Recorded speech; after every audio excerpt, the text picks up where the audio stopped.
Damn it. ఏంటిటా కుండబద్దలు కొడతా అట్ట. నమస్కారం, కుండబద్దల ప్రేక్షకులకి స్వాగతం. జగన్మోహన్ రెడ్డి మావిగన్ ప్రతిపాదన ఎప్పుడు తెచ్చాడో అప్పటి నుంచి ఉమ్మడి గుంటూరు, కృష్ణా జిల్లాల్లో ఉన్న చాలామంది వైసీపీ నాయకులు దాన్ని వ్యతిరేకిస్తూ వస్తున్నారు. సజ్జల రామకృష్ణారెడ్డి దగ్గర కూడా వాళ్ళ గోడంతా వెళ్ళబోసుకోవటం కూడా జరిగింది. దీనికి నాకేం సంబంధం లేదు, అది ఆల్రెడీ ఈ మావిగన్ ప్రతిపాదన పెట్టింది ఎవడ్రా అని సోషల్ మీడియాలో కూడా చాలామంది ఎనలిస్టులు సైతం దాని గురించి మాట్లాడుతుంటే సజ్జల రామకృష్ణారెడ్డి ప్రెస్ ముందుకు వచ్చి దానికి నాకు అసలు ఏం సంబంధం లేదు, ఆ స్క్రిప్ట్ నాది కాదు, నేను ఆ విషయం అయి చెప్పలేదు, జగన్మోహన్ రెడ్డి చెప్పింది చేయటం నా పని తప్ప వేరేం కాదు అని ఆయన సంజాయిషి ఇచ్చుకోవాల్సిన పరిస్థితి కూడా వచ్చింది. అదే సమయంలో ఈ మావిగన్ గురించి విస్తృతంగా ప్రచారం చేయండి అని టెలికాన్ఫరెన్స్ పెట్టి మరి అన్ని నియోజకవర్గాల ఇన్ఛార్జీలతోటి మాట్లాడుతుంటే కూడా ఓ పెద్ద రిటార్ట్ ఎదురైపోయింది.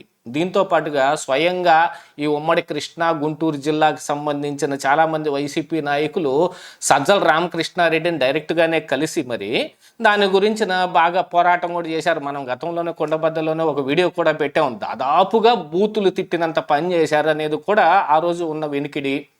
సో దాని మీద సజ్జల రామకృష్ణారెడ్డి కూడా జగన్మోహన్ రెడ్డి చెప్పింది చేయటం తప్ప నాకేమీ ఇందులో సంబంధం లేదని వాళ్ళకు కూడా సంజాయిషి ఇచ్చుకున్నాడు. సో వాళ్ళు కూడా జగన్మోహన్ రెడ్డితోనే డైరెక్ట్గా అపాయింట్మెంట్ ఏర్పాటు చేయండి, మేము ఆయనతోనే మాట్లాడతాం, ఇప్పుడు మా రాజకీయ జీవితానికి చరమగీతం పాడుకుంటానికి మేము సిద్ధంగా లేము, ఇంకా ఈ పార్టీలో ఇలానే కొనసాగుతుంటే రోజుకు ఒక కొత్త ఆర్టిస్ట్ వచ్చి దీని మీద విచిత్రమైన ప్రేలాపనలన్నీ పేలుతూ ఉన్నారు, ఇది చాలా దెబ్బ తగిలే అవకాశం ఉంది అనేది జగన్మోహన్ రెడ్డికి మేమన్నా చెబుతాం అనే దాన్ని వాళ్ళు అడిగి అపాయింట్మెంట్ ఆయన కోరారు. అక్కడి నుంచి సజ్జల రామకృష్ణారెడ్డి కూడా జగన్మోహన్ రెడ్డి తోటి అపాయింట్మెంట్ ఏర్పాటు చేయడానికి ప్రయత్నాలు చేస్తుంటే జగన్ నో చెప్పినట్టుగా ఇప్పుడు సమాచారం బయటకు వచ్చింది. ఇక దీంతో అందరూ ఎవరైతే ఇప్పుడు ఆంధ్రజ్యోతి ఎండి రాధాకృష్ణ మీద ఉరుకుల పరుకుల మీద వెళ్ళి ఆఫీసుల చుట్టూతా జనాన్ని పోగు చేసి అక్కడ గొడవ చేయట్లేదని ఒక అక్కసు కూడా జగన్మోహన్ రెడ్డిలో ఉండటం మూలాన దాదాపుగా ఎవరికి అపాయింట్మెంట్ ఇవ్వలేదు. ఇక సరే దీని మీద జగన్మోహన్ రెడ్డి ఏం మాట్లాడదలుచుకోవటం లేదు అని వీళ్ళకి చెబితే వీళ్ళు మళ్ళీ సజ్జల రామకృష్ణారెడ్డి మీద ఫైర్ అవుతున్నారు. నేనేం చేస్తాను, అక్కడ చెప్పింది ఇక్కడ చవటం, ఇక్కడ చెప్పింది అక్కడ చవటం తప్ప నాకు ఏ సంబంధం లేదంటే మరి గతంలో ఇలానే జరిగిందా అనే ప్రశ్న కూడా ఇప్పుడు సజ్జల రామకృష్ణారెడ్డికి ఎదురవుతుందంట. గతంలో నేను ఏర్పాటు చేస్తాను, నేను చూస్తానని పెద్ద ప్రగల్భాలు పలికావు కదా, ఇప్పుడు ఎందుకు ఇలా మాట్లాడుతున్నావు అని అంటే ఈరోజు ఉన్న సీన్ వేరు. ఈ రోజుకి జగన్మోహన్ రెడ్డి నేను చెప్పింది ఏం వినటం లేదని చెప్పుకోవాల్సిన పరిస్థితి ఇప్పుడు సజ్జల రామకృష్ణారెడ్డికి వచ్చింది. దీంతో పాటుగా నిన్న హైకోర్టులో కూడా ఈ సజ్జల భార్గవ్ రెడ్డికి సంబంధించిన ఎల్ఓసి మీద విచారణ జరుగుతున్న సమయంలో కూడా రప్ప పోస్టులు కానీ 29లో మేము రాగానే విధ్వంసం సృష్టిస్తామనే దాని మీద కూడా హైకోర్టు గరం అయింది. పోలీసుల మీద బాగా ఫైర్ అయింది, మీ చాతగానితనం మూలానే అసలు ఇదంతా జరుగుతుంది అని అంటే ఇప్పుడు సోషల్ మీడియా ఆర్టిస్టులు కూడా సజ్జల రామకృష్ణారెడ్డి దగ్గరికి బయలుదేరి వస్తూ ఉన్నారు.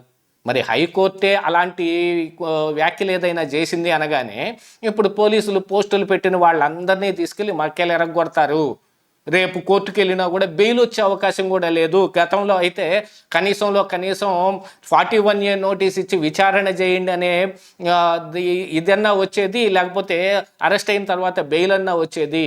హైకోర్టే ఇలాంటి వ్యాఖ్యలు చేయటం మూలాన ఇప్పుడు ఖచ్చితంగా బెయిల్ కూడా వచ్చే అవకాశం లేదు. కాబట్టి సోషల్ మీడియాలో మేము కొనసాగలేమిక, మీరు మమ్మల్ని కాపాడలేని స్టేటస్కి వెళ్ళిపోయారని వాళ్ళు కూడా ఒక రకంగా ఫైర్ అవుతున్నారు.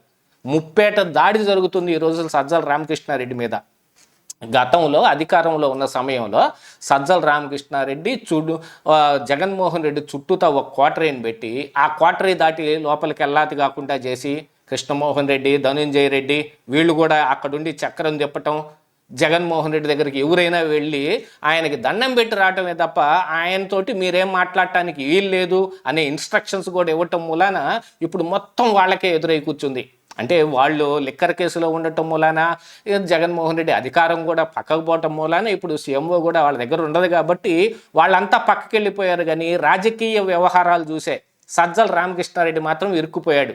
ఇప్పుడు సజ్జల ఏడుపంతా అదే. చేయవలసింది అందరూ కలిసి చేశారు. ఏదైనా తప్పు కాయాల్సి వచ్చేటప్పటికి మాత్రం నేను ఒక్కడనే మిగిలిపోయాను, మరి రేపు నా కొడుకు పరిస్థితి ఏమిటి?